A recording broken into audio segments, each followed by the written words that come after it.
Hi, welcome everybody. Tonight is Motzei Shabbos, Parshas Vayishlach. Tonight is going to be the Yud Daled Kislev, the 14th of Kislev. My name is Chaim Kosofsky.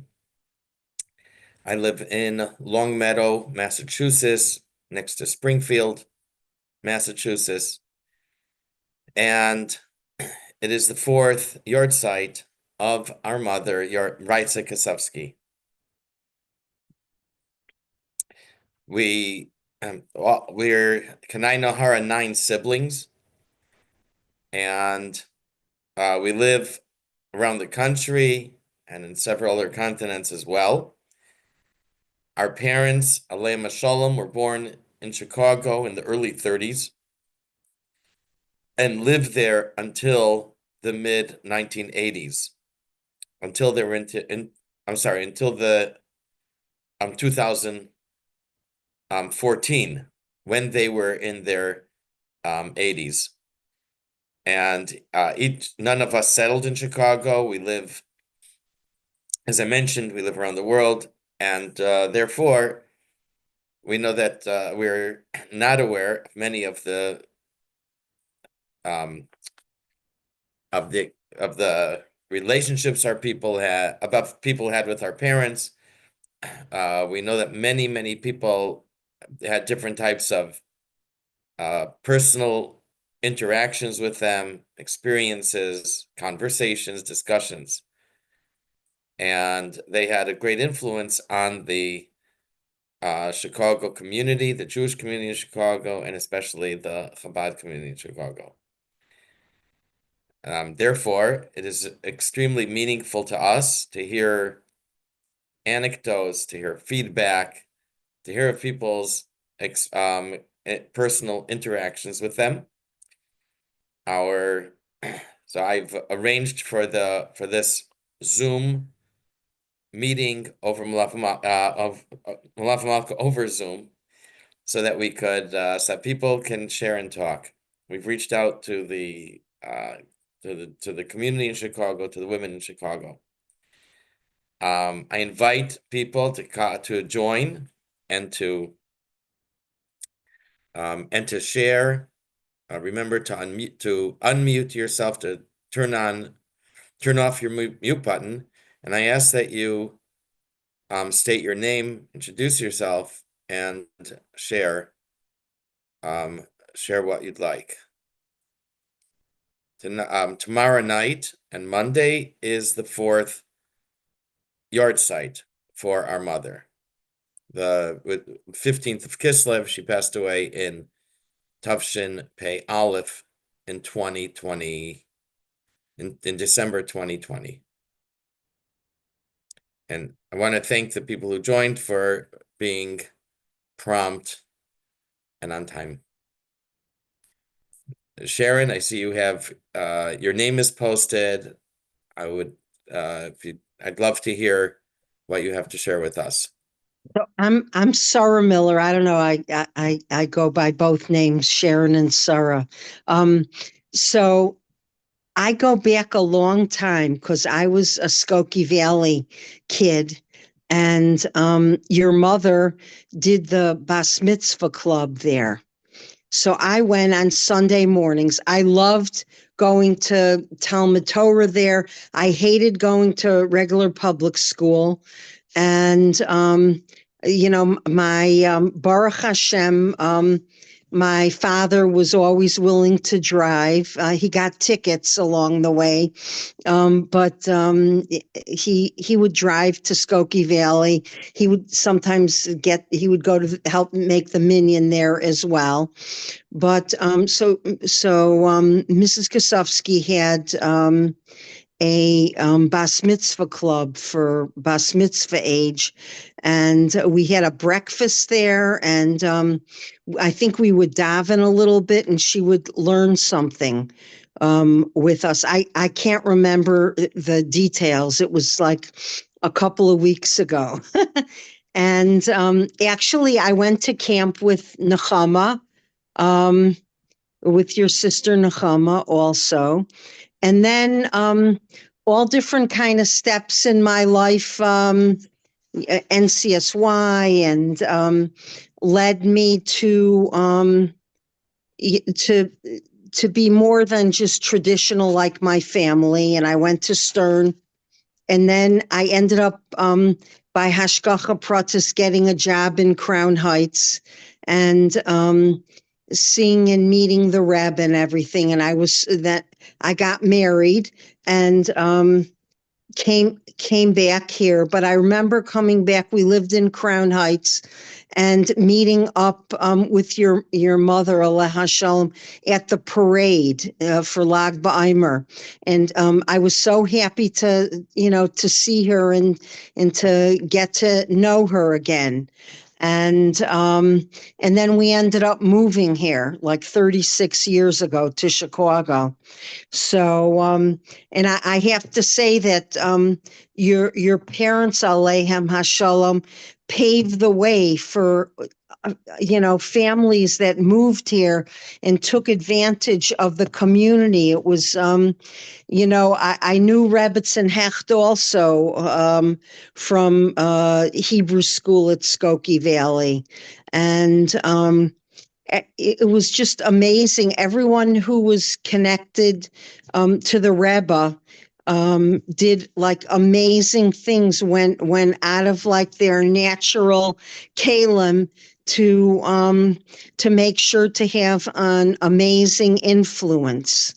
So I can't tell you how much I appreciate your mother, Sir Yahrzeit, and your father also for what they did. I mean, I have my husband and I have two beautiful daughters, and one lives in Crown Heights, and her husband's a first grade Rebbe in Lubavitcher Yeshiva, and the other lives in Montreal, and her husband is a first grade Rebbe in the yeshiva there also.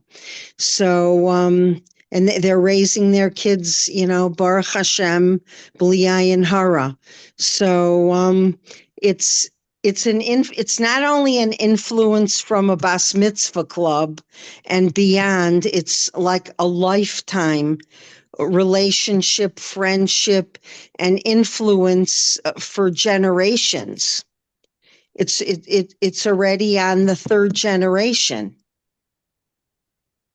So, Can I ask you your son-in-law in Montreal's name? Because maybe he's teaching my grandchildren, which is Mr. Kosofsky's.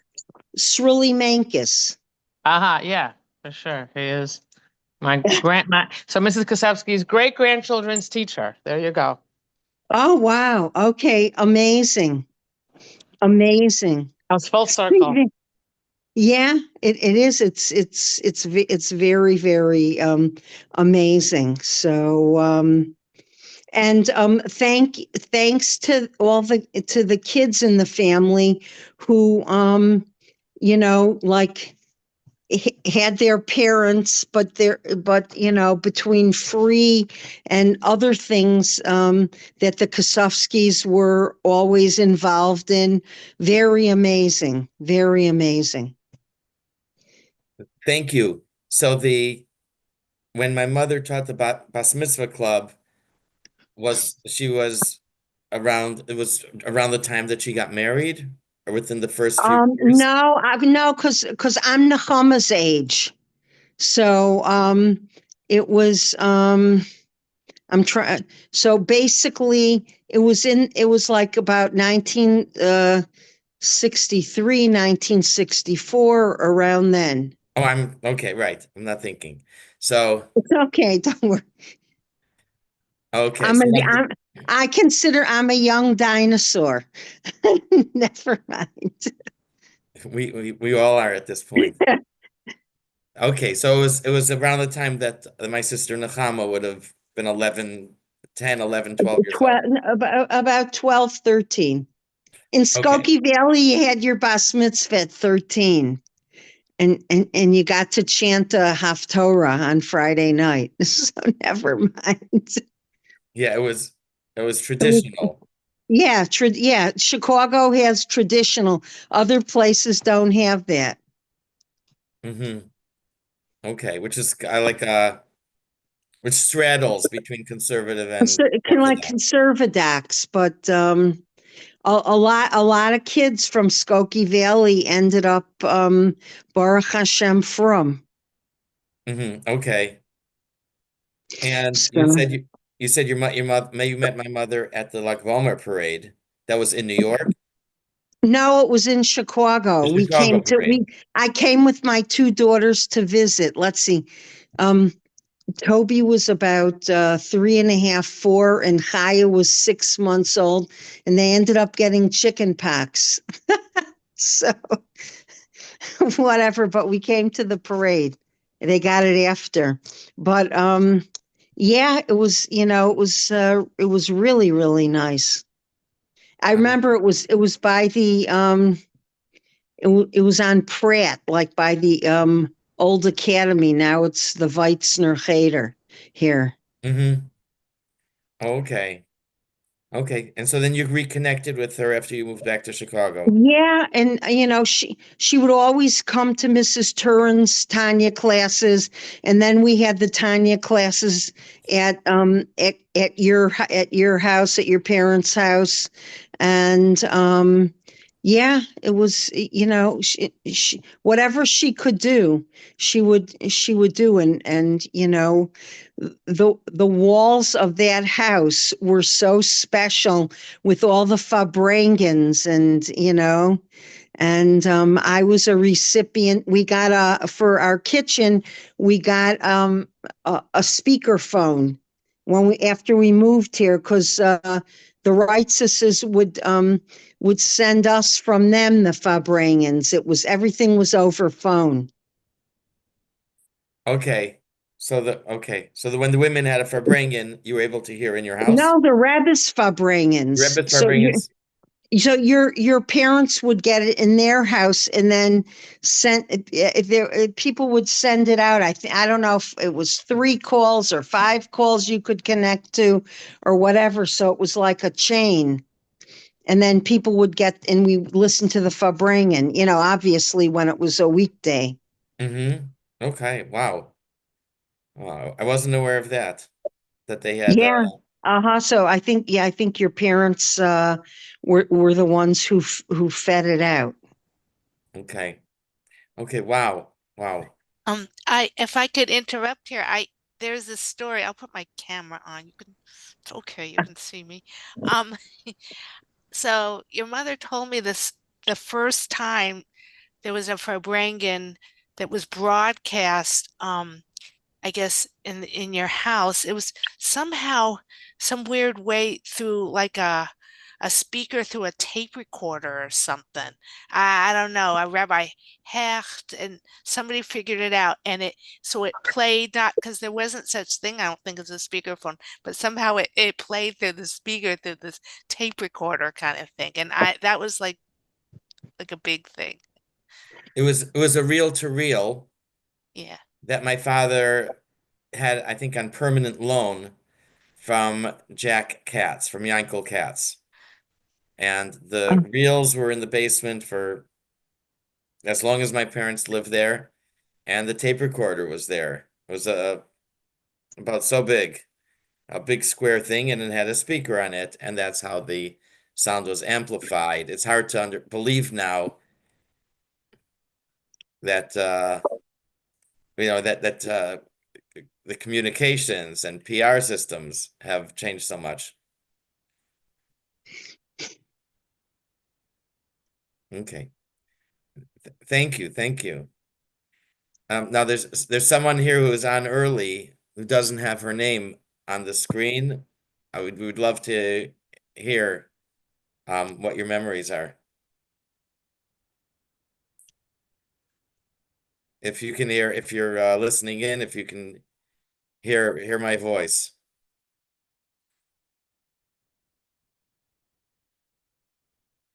Okay, if not, Mrs. Turin, if you'd like to unmute and speak, we'd love to hear.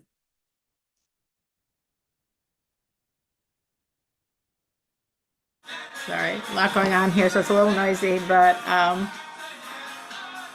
yeah, nothing Nothing prepared, but so grateful to be able to participate in something for your mother. I think the Yahrzeit test above, right? Yes, tomorrow night and Monday. Yes, that's so special that you're having this gathering. Well, your mother's too. There's like so much because there's too much to say. I know always in so many details. I think something that impressed me so much was how I'm gonna use the word simple, meaning like how pure and simple and just she got the point that nothing else really like mattered to her. Like she just didn't get distracted by anything. Do you know what I mean? She like Rebbe, that was the point. So that was it. It was very simple. She had like a very pashut, simple relationship, like pure, straight, uncomplicated. And I think you saw like the reciprocal of that. I remember her telling me that like the week before the last time the Rebbe gave out dollars, she just had this like feeling she had to go for dollars in the middle of nothing. And she said in those days we went to New York, Baruch Hashem, we had a lot of kids on the East Coast. We went, for simchas, for reasons, and there was no reason. She just like she had this like just sense. I've got to go. I've got to get $1. And I guess her husband complied, and they went. It was just I don't know. That to me was just so indicative of just like just that was your mother. Just like Zoe. That's it. Straight and pure and in everything she did. Like she never made a big deal about herself, about like she never made a big deal of herself. She never realized anything that she did, how special it was. She just took everything very like bepashtos. Oh my gosh, there's all these Russians. Oh my gosh, they don't have chinuch. Oh my gosh, they don't have Pesach. Oh my gosh, like, oh, I've got to do it. And that was like it. Like just, all right, I've got to do it. And Baruch Hashem, her mother was in the background helping her do it. As she would explain to me, her mother was the bubby surrogate mommy, and she just put herself the lev nefesh because it had to be done. And I think people just responded to that tmimuskite, that purity, that like I'm, the famous story, I'm sure she told you many times, or she told me many times, how she was like sitting in her car crying, how she couldn't get money for them, and then this guy she knew from years ago comes by. Like, again, it was just so like Baal Shem Tov style, like Baal Shem Tov's style, pashut, you want, you cry, someone comes knocking on your car door to give you the money, like, it was just very, very, very, very, very much Mrs. Kosofsky. Very much Mrs. Thank Kosofsky. you, Ms. Turin. And you must have been in the house a lot. Yes. Baruch Hashem. Baruch Hashem. Baruch Hashem. Baruch Hashem. I mean, going back, when I was a child, I came to Chicago, I think, to visit my relatives who were not from. I came with my sister, and my father arranged that Shabbos we went to your house. And then I think we stayed for Sunday, because Sunday was a tanis. It was a fast day, I guess. I don't know. Shabbos B'Talmud probably, I imagine. And I just even remember then as a child, like really, I don't know, feeling something special. Just feeling, wow. I don't know, there's some special beat in the house. I remember from then. And Baruch Hashem, like Sarah said, she was so happy to have the time. It's not just that we were happy to have the time you share there. She was so happy. Remember, she told me, like, these walls have absorbed so much Kedusha. All the Rebbe's Febranians you were mentioning. She was so happy. It wasn't just that she opened, it's Hashgacha Pratis. We were talking about this literally last night at my Shabbos table. The Febranians by the Kosofskys, going, my husband remembered as a child going to your parents' house, for the Febranians. And she would tell me, how she was so happy the walls absorbed so much Kedusha. And she was so happy the Tanya class was there because she wanted to continue having the Kedusha in her house. Like, that was her perspective, not like, you're doing me a favor, you're doing us a favor. We were doing her a favor. Because we were doing her a favor so her house could have more Kedusha absorbed in the walls. And I don't know. She always was she always felt like her parents, like, always very alive to her. Like, I remember in terms of the house, how she told me the story. I'm sure you know how she didn't want to buy that house. There was another house she was looking at, and it was pretty, and she wanted it. And her father looked at it and said, no, this is not practical. Forget it. Don't get it. And then, she found this house. She didn't want it. It wasn't pretty. And her father said, yes, get it. This is going to work for your family. And like, how do I know that story? It was so real to her. She talked about her father, talked about her mother. It was I'm sure, it was just beautiful, that connection, always feeling that very strongly. And and feeling how much she wanted to come closer to Hashem. Like I remember, like probably many. I mean, maybe been in Chicago now 35 years. I guess my earlier. We were talking once, and she said like she was so grateful. She's so grateful that we had this relationship because she wasn't satisfied with where she was holding in her relationship to Hashem. Like she wanted more. She wanted more. And here she is, an older woman who had done so much and was given so much to the Eibishter, and she wasn't satisfied. She was like, no, I'm not a good enough chassid yet. I'm not a deep enough chassid yet. I don't have the chassidish avodah yet. And she was just so happy to learn and to develop herself because she just wanted to be closer and closer and closer to Hashem. Very. How many years was the Tanya here at the house? Oh, I'm really bad with time. I don't know. Okay. I don't know. Sarah, do you remember when it started? I'm very bad with time. But it was. No, I'm not so good with that either. It was there for many years. For many years. Many years. She couldn't have anywhere. It went to Liba's, and then it was by Liba's till COVID. And then since then it's been online. But she had tapes. She had taken I think she was taping for years the Tanya classes. She had a box of all the tapes. I mean, this was before it was her house. This was just like her headspace. Like I want other people to have this. So she just would like tape the classes, whatever. She was just very a figure. I remember many years before saying we had done a book, the high school in the early years. We had done a book like a biography on Rebbetzin Hecht. And when we finished that, I was like, okay, we've got to do the next book on Mrs. Kosofsky. Never happened, but I just I knew I wanted to do this book on Mrs. Kosofsky because it was just so much, so much, so unbelievable. And while you were there, you probably remember there were times that people like Mishalachim or visitors were staying there. They'd come in.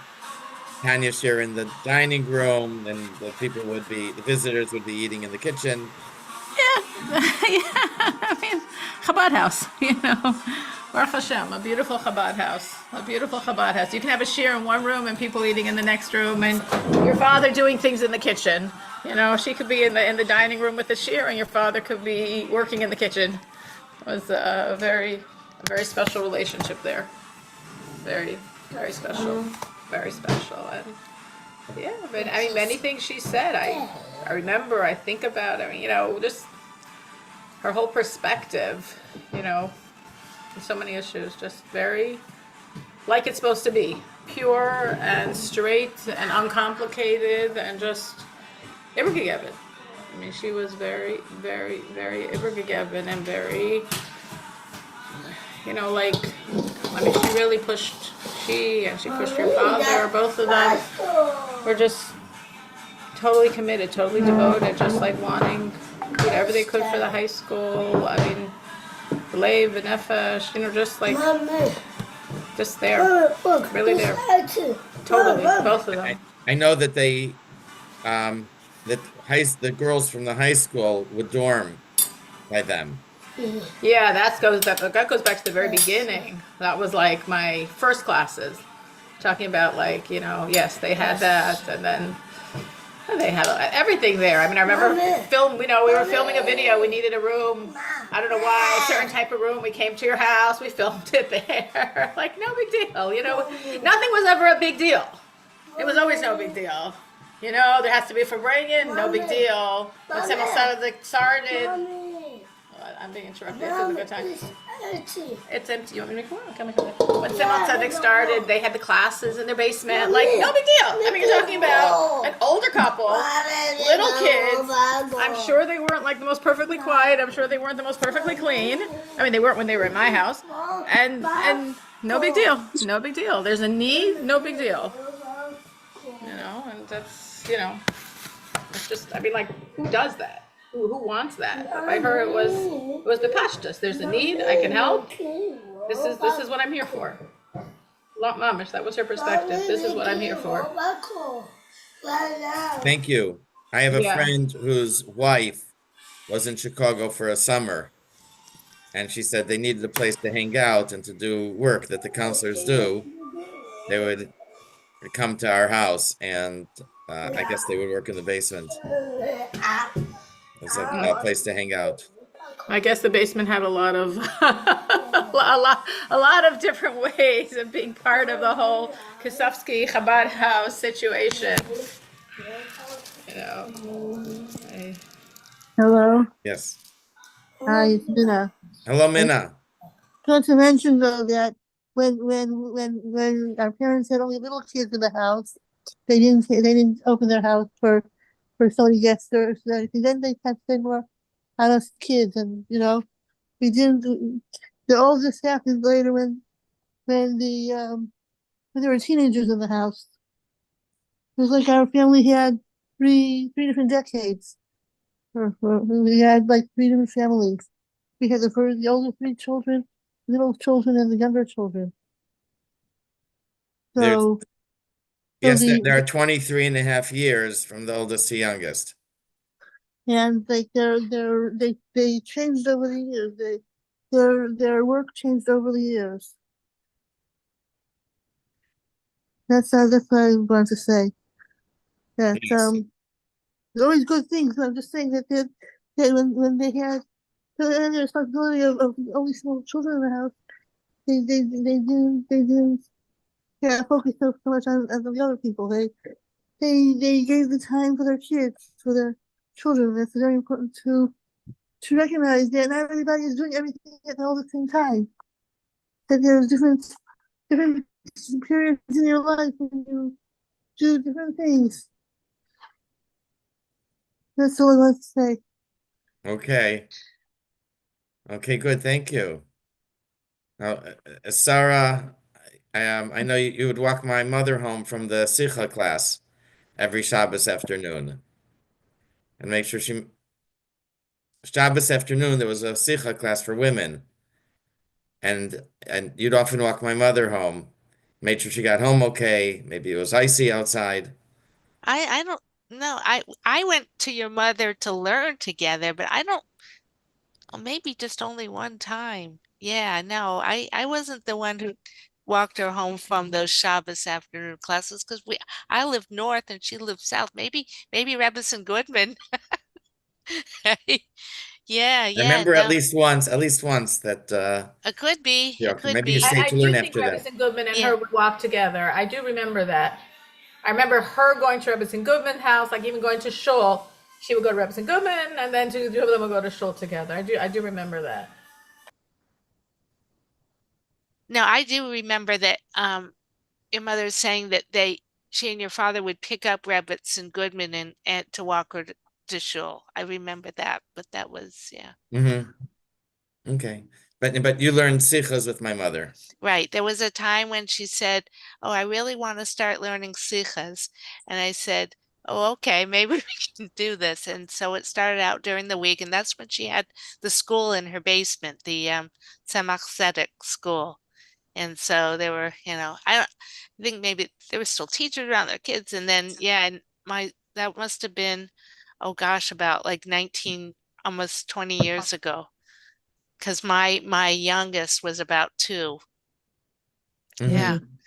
And then it started out during the week, and then I got busy with work after a number of years, and so then it moved to Shabbos. But yeah, when it was during the week, your father was doing all kinds of stuff. He'd come in and bring in like boxes of grapes when it came to the time to make the wine for Pesach, and the whole, yeah. And what you learned the sichos in in Hebrew, in In Yiddish, in in English? Yiddish, in Yiddish, I would Yiddish. kind of like prepare as much as I could, and yeah, and then we would do it, and she would translate. She would always say she knew the Yiddish and I knew the concepts. I'm not sure so much, but yeah. Okay. Okay, very nice. And that was after already she started, a little after she started with her symptoms. It wasn't though apparent, really. In fact, she was still driving and doing all kinds of things. It wasn't, I don't really remember when she told me that she started. I mean, yeah, I don't really remember that. She stayed active Yeah, a number very of years. active. It was quite a number of years that I know definitely she probably didn't tell me even when we were meeting on Shabbos, and then Motzi Shabbos. Oh, one time I was helping her with doing her little exercises, or getting the medicine, or this, that, that kind of thing. But it was she really, yeah, kept, and then she would tell me about she would go into exercise classes and all kinds of things. So she was quite active for a long time. Yeah. Yeah, she insisted. I think that mommy went to the exercise classes in order to do with son. That was a real motive because she would bring them Hanukkah hours for Hanukkah and lots for Pesach um and for her to see the exercise for son. I was going to say that even when she was in California, I remember talking to her and she telling me exactly that. So this is when she's in California, and I was just in Chicago. That she was going to the exercise classes, and what was she telling me about? The same she was doing. Like literally, mamish, kipchuto mamish. She went to the exercise class in California, and she was always telling me about the Messiah. Yeah. Yeah. It was in her blood. I'd like to point out that there's someone posted on the chat here that when there are gatherings in Chicago and people talk, if someone can please record and share with us. I know there are events now and then. There was one a few weeks ago that we heard a little bit about where they were talking by Leah Moskowitz. They were talking about some of the people who passed. So it would be very meaningful to us if someone can record, and then we can get a copy of that. I believe there is a recording of that. I wasn't able to go, but I was listening to it. Somebody did, so I'm sure somebody can share that, or we can get Okay, that. Yeah. thanks. Thanks. There, if anyone who has already spoken has something to add, we'd love to hear. There are a few people who are on who haven't spoken yet. One says the letter is B O, and there's another with no name for it, just a picture. Um, if if you have anything to share, please unmute and speak up. I just have one more thing to just kind of add, because I'm always remember her, because I've got my God from Avram um um poster, or that laminated um sheet prayer that I say every Motzei Shabbos, but your parents had sent it to me from California when they moved, because your mother and I used to say it together after Havdalah. And so and then hers got lost, and then when they moved to California, then I received in the mail my own laminated God from Avram, and it's on my refrigerator, and I say it every, Motzei Shabbos, but I always have your mother in mind. Oh, wow. Okay. Very, very nice. Yeah, she kept up connection. I'll say, and while we're waiting for people to think of more things to share, that my parents had a special place for people that were less fortunate, and that very often other people shunned. I don't know how well this is known. My mother didn't keep it a secret, so she may have mentioned it to people who are on, but she would take someone shopping every week to the store. This is a person who wasn't well, um, who had a number of issues, and uh, people probably either ignored her or certainly she was overlooked. And my mother would make a point of bringing her to whether it was Dominic's or whichever store it was. It could be that that we weren't happy with it, because it could be that there was an odor from the woman that lingered in the car afterwards. It was that type of person, that type of character. But my mother, for her, it was a mission. There was a neshama. There was somebody that needed help, and she made sure that she had to be the one to do that. And people might know what my parents' Shabbos table was often like. I'm not going to say names here, but this one was an umglik, and that one was an umglik, and people that perhaps other people, especially with children, were Yeah. were hesitant to bring into the home, especially with children in the house. There was someone who would fall asleep always at the table. He probably was on serious medications, and The mess. I think they put something under his chair to catch the mess of the food that dripped. But there were a number of these, maybe half a dozen that come to mind, that my parents took under their wing and would invite to their Shabbos table. the fellows that make their buffer dome around him. There's an empty chair on each side of him. Mm-hmm.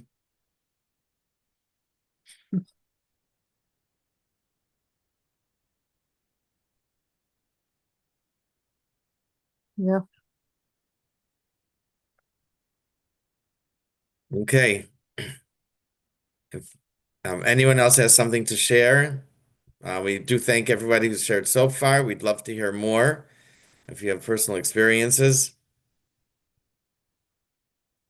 This is just, I don't know if it's so whatever, I just remember her telling me this was with her youngest two children. She had whoever, I don't remember which one was which, if it was the baby was on one side of her, and then maybe the 2-year-old got up, I guess the baby, was Bela. But I don't remember which one, but I think the 2-year-old made in her bed. And she was like, wait, I can't move, because if I move, then the baby's going to wake up, and that's not worth it.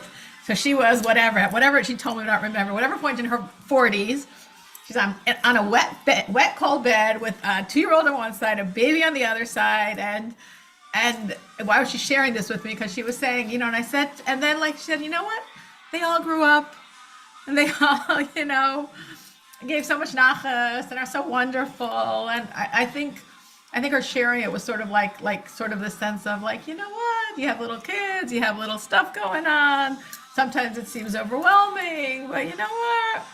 Haltzich, it all works out beautifully. Just give it a few years. Again, just very, I don't know, just how it struck in my mind, very your mother. Thank you. Well, the first child was born, if I'm not mistaken, she was 19, and the last three were born when she was 37, 39, and 41. Or is it 39, 41, and 43? I know when she said the story, she said, I'm in my 40s. I was in my 40s on a wet bed. Yeah. So I think the last three, she was 39, 41, and 43. And then we would drive to New York twice a year, Simchas Torah and Shavuos. And in those days, we didn't have car seat laws and even seatbelt laws. And she had a baby on her lap very often for the entire trip or for much of the trip. Yeah. And it never occurred to me that, what that might be uncomfortable or a strain or difficult. It was just It was just something that you did without, or that she did without thinking, without a comment.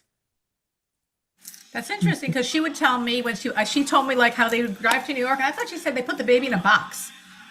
She said there was no seatbelts in those days, no car seats. The baby was in a box, and like somehow we did it every time without even thinking about it. I remember, remember the baby on her lap, however old, 6 months, a year. Mhm. Wow. Okay. Would any of my brothers and sisters besides Minna, thank you. Anyone else would like to speak up? It's Sarah Miller again. I started with your mother. We would give each other birthday brachas. Both of our birthdays are in Cheshvan. So one of your siblings' kids was dating and gonna get engaged, and she didn't tell me who, but she asked me for a bracha that things should go well with the shidduch, and it did. And then we started every year calling each other on our birthdays to give brachas for everything general, and if there were specifics. So she got me going with that. Mhm. Beautiful. Thank you.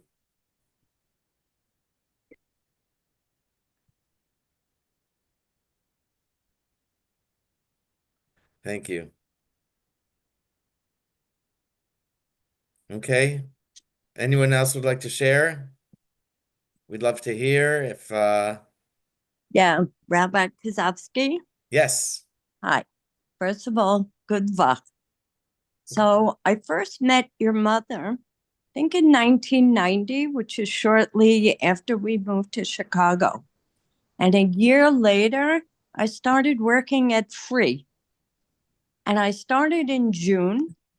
And within like 2 weeks, all of a sudden, the shul at Free was filled with teenagers. Why? Because your mother had organized a summer city intern program where the city actually paid these teenagers to come and, quote, work for the organization.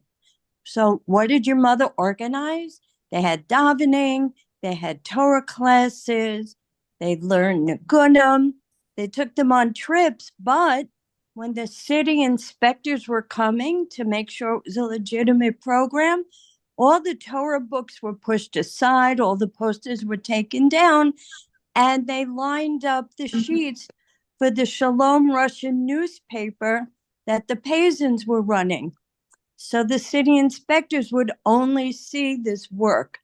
And I thought, oh my gosh, this is like in Russia, where the government comes and you hide all the Torah things, and then put out kind of like this artificial front. But she attracted so many teenagers. I mean, there must have been 50, 60 kids, and she tried very hard to get them enrolled in day schools. Quite a few of them were. Then she opened a Sunday school. So remember, this was very shortly after Glasnost, when there was a tidal wave of Russian Jews coming in. And she had all these different programs set up for them. And she even raised money with Martha Bin's daughter, Linda Keefe, to help fund these students in the day schools and her Sunday school. So she was quite a powerful role model for me shortly after I came to Chicago. Thank you. And was that I wasn't aware of all that. Was that at Anshe Myriv? No, that was at Free. That was on California Avenue. Uh-huh. Okay. Between Rosemont and Devon. Correct. And that's the one that in 94 burnt down. Mm-hmm. Okay. So I guess before that, Free was at a shul right off of Granville, not far from the lake. I don't remember the name of the street, but it was right around the corner. Right. So that was before my time. Okay, and I actually stopped off there to see the building um maybe a year ago, maybe 3 years ago. Right. Wow. Building's there. It's not a show anymore. Right. Okay, so this was the show that was closer to the neighborhood. That was it was on California. Right. Okay. Okay, thank you, Dora. Sure.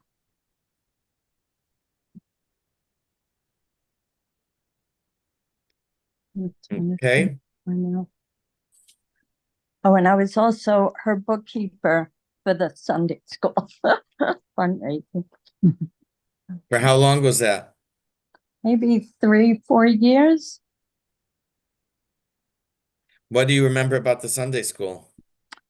So I remember that Sarah, that Esther Malamed taught there, and it was, so I don't really remember it on the California Avenue building. I remember it more where they are now, the big building on Devon and Richmond. And it was Sunday. And so the minion would be on the right side, and the Sunday school would start at the left side and then as the minion left, they kind of filled up the rest of the room. But that's right. Whereas I worked more with your mother over the phone because of the bookkeeping. I see. So you would work from your house? Yeah. Okay. I mean, I worked for the shul, but this was separate. This wasn't part of the regular free activity. This was like her, almost like her own thing. And then we also used to go to your house, which, as you know, we have the unique thing where our houses had that same layout. And we used to get the Russian newspapers to mail out. She mailed out to your sister, me Prus. We mailed out to Rochester, your sister Honey Muchkin, and other places where she would distribute the paper. This was all on your dining room table. So my parents arranged that we should still get the newspapers. The most recent edition is 508. Wow. And on Thursday, I went around. I have a list of people to bring to. Right across the street from me is a few buildings with I guess rent subsidized apartments. And I have about 25 names right there, but also others around town. On Wednesday, I went to 11 stops. On Thursday, bringing menorah, isviechki, the menorahs and candles, and the latest editions of Gazeta Shalom. Wow. So who puts together the paper now? I think it's sent by who puts it together? I think it's someone named Saitlin, if I'm not mistaken. And I think the people that print it mail it. Right. And so I say I went 11 places, 8 weren't in. I just left the paper with the Gazeta, with the menorah and candles by the door. 3 people were in. I did 2 tefillin. I stopped and talked. One that had a guest that I don't know how to. One had a visitor that I was able to speak to. That I'm glad I made that connection. Right. So it still is the newspaper is very active, and it does a lot. I prefer to deliver it in person rather than through the mail. Sure. Because of the context that I get from it. Right. But she would send like stacks of the paper she wasn't mailing it to individuals. I think she was maybe mailing it to you and your siblings to distribute in your community. Yeah. And they set up that it still happens. Right. that amazing that their work still continues on? That's very beautiful. In So, fact, when they visited, I took her with me on some of the rounds. oh, And she sat with a lady across the street, and they sang and they sang Yiddish songs together. right. Very nice. Very nice. Yeah, I'm trying to think whether she was giving classes in Yiddish. I don't remember. Whether she was going to the buildings on Sheridan, because a lot of the new immigrants were living there. Pretty sure she did, but I don't have such a memory. Yeah. Used to have the hookup in your dining room?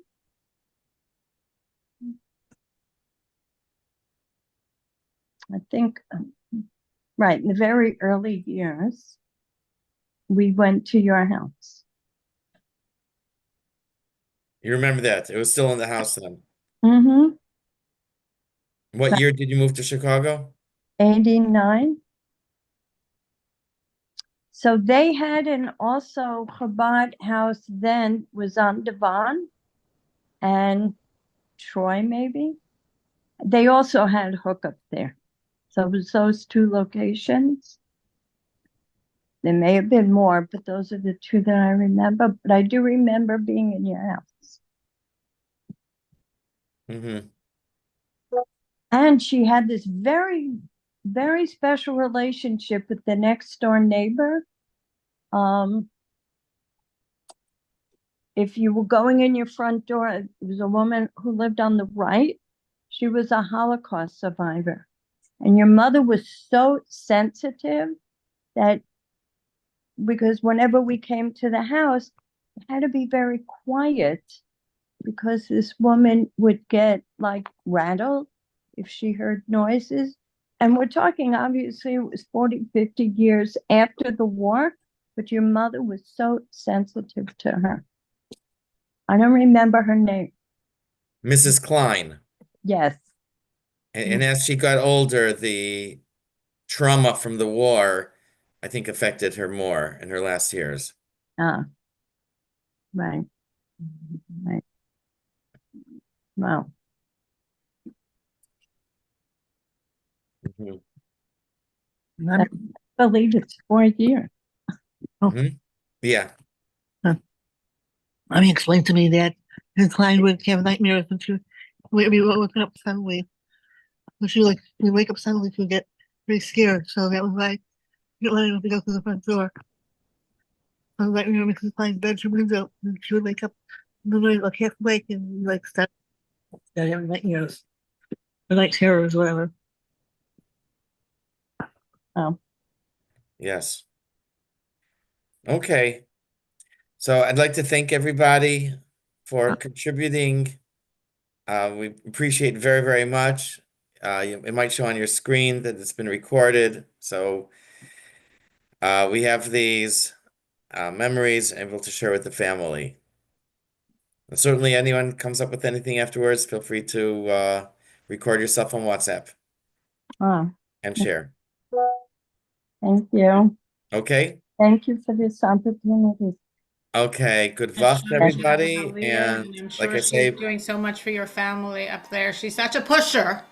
She's so, she's a pusher. A push to bring Mashiach, a push to bring down the brachas.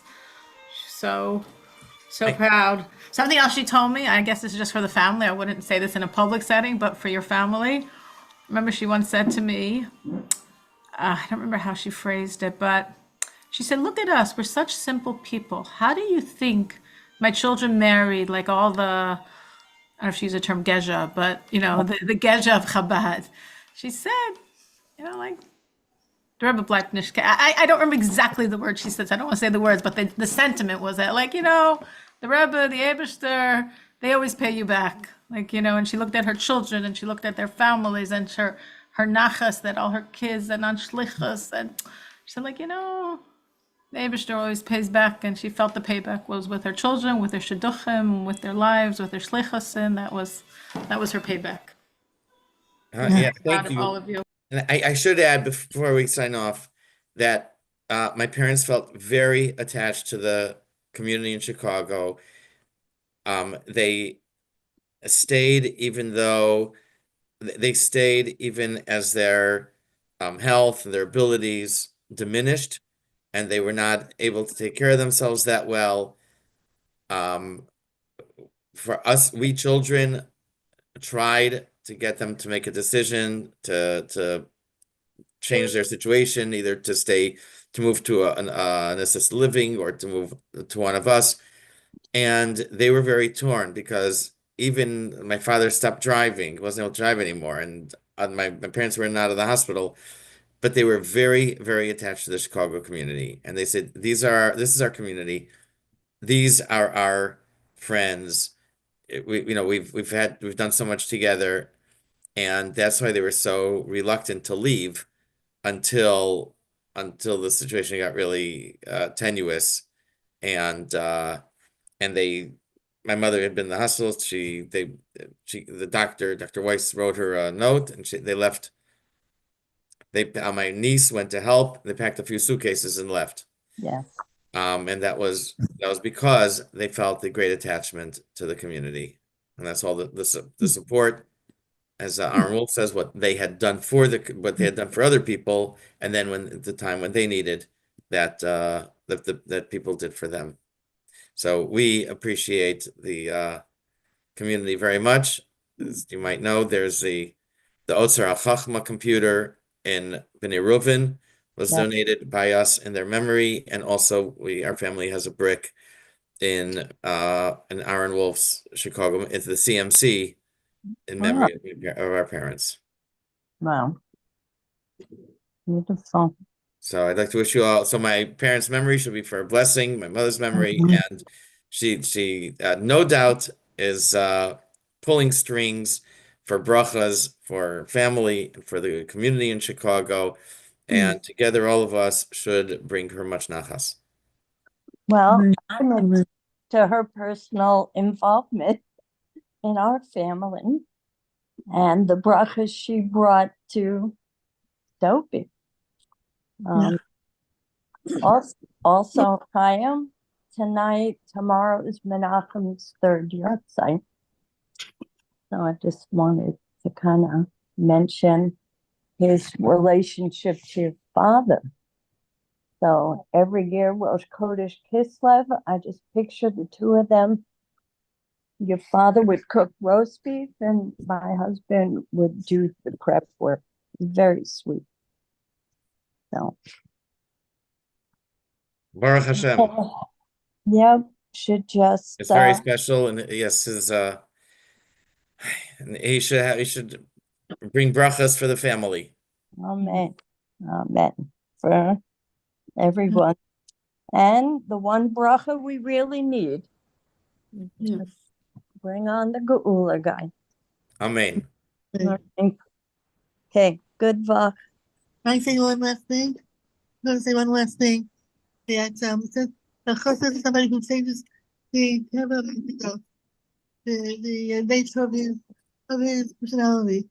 And I think my mother very much did that because she wasn't by nature. She was not a pussy person. By nature, she was not a demanding person. She was very easygoing usually, and she didn't hold herself high and everything. And yet when it came, but somehow she changed her midos, and she became as strong as iron when it came to things that she had to get done. And she had to keep with the strength that she wouldn't say, she wouldn't take no for an answer. And I remember when she insisted that they have a Jewish burial, and when their family was wanting them to be cremated, and she just persevered until she accomplished it, and so many other things that she accomplished. So three that she created. She was never the type to take charge of big projects, but she changed her nature and she did it. That's all I wanted to say. That she was a real Hasidista. Yeah, Thank you. Very, very true. right. Thank you. Okay. Good luck. Okay. Good luck. Bye.